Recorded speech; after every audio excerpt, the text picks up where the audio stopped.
Langsung saja kita simak informasi hot news yang pertama. Iran tengah menghadapi gelombang panas ekstrim yang melumpuhkan sebagian besar pasokan air dan listrik di seluruh negeri.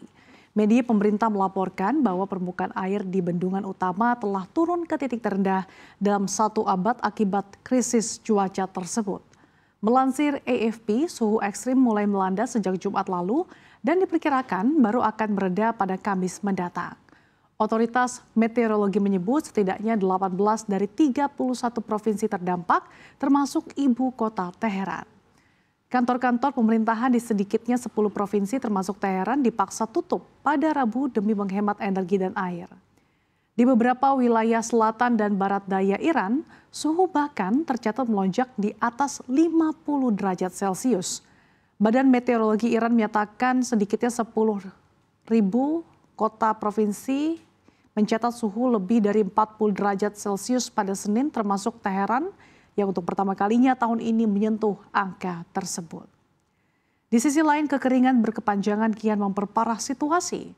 Curah hujan anjlok tajam dan perusahaan air provinsi Teheran menyebut ini sebagai musim terkering dalam 60 tahun terakhir. Ketinggian air di bendungan yang menyuplai Teheran dilaporkan berada di level terendah dalam 1 abad.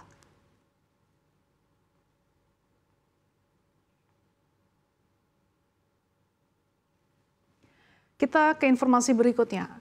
Amerika Serikat dilaporkan kembali menempatkan senjata nuklir di wilayah Inggris untuk pertama kalinya dalam hampir 2 dekade. Langkah ini mengindikasikan adanya pergeseran signifikan dalam kebijakan penempatan senjata nuklir Amerika Serikat di Eropa, serta kemungkinan perubahan postur militer NATO di tengah meningkatnya ketegangan global. Sebuah pesawat kargo militer jenis C-17 milik Angkatan Udara Amerika Serikat diketahui lepas landas dari Pangkalan Udara Kirtland di Albuquerque, New Mexico, yang merupakan markas Komando Senjata Nuklir USAF dan pusat penyimpanan utama senjata nuklir Amerika Serikat, dan mendarat di Pangkalan Angkatan Udara Kerajaan Inggris Lakenheath di kawasan timur Inggris pada 16 Juli. 2 hari kemudian pesawat itu kembali ke Amerika Serikat. Meski tak ada pernyataan resmi tentang muatan pesawat tersebut, analis dan pakar pertahanan meyakini bahwa yang diangkut adalah senjata nuklir taktis tipe B61 yang belakangan ini telah diperbarui ke versi B6112. Pemerintah Amerika Serikat maupun Inggris sama-sama enggan mengonfirmasi secara langsung. Seorang pejabat Kementerian Pertahanan Inggris menyatakan tetap berpegang pada kebijakan lama Inggris dan NATO untuk tidak mengonfirmasi maupun menyangkal keberadaan senjata nuklir di lokasi tertentu.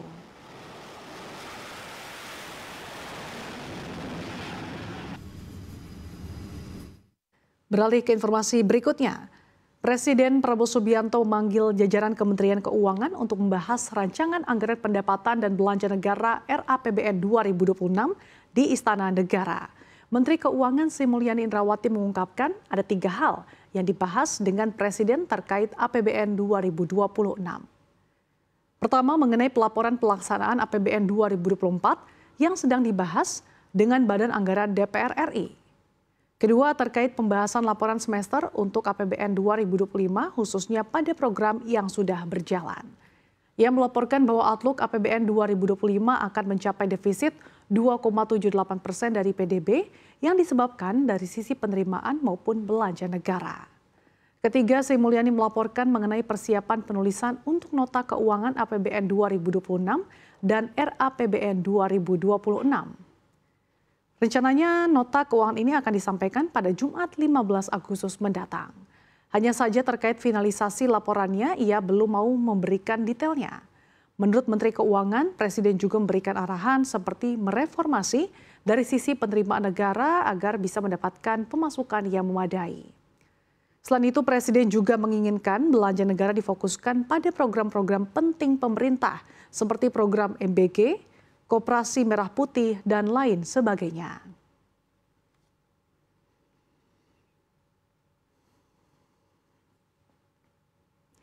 Kita ke hot news yang terakhir. Lagi-lagi harga emas dunia melesat lebih dari 1%. Harga emas mencapai rekor tertinggi dalam 5 minggu di tengah kekhawatiran perdagangan dan penurunan imbal hasil obligasi hingga melemahnya indeks dolar Amerika Serikat.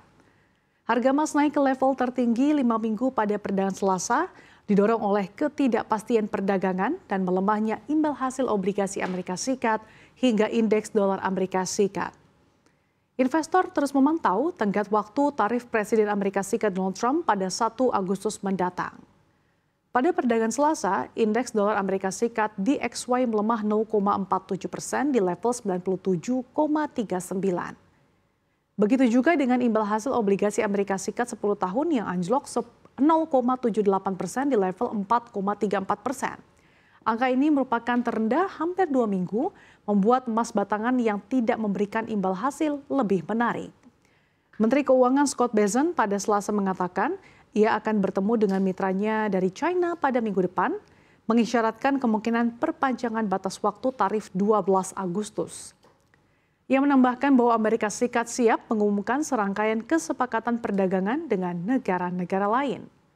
Investor juga memposisikan diri menjelang pertemuan The Fed minggu depan, meskipun The Fed diperkirakan akan mempertahankan suku bunga, pasar mengincar potensi penurunan suku bunga pada bulan Oktober. Emas yang secara tradisional dianggap sebagai lindung nilai selama masa ketidakpastian juga cenderung berkinerja baik dalam lingkungan suku bunga rendah.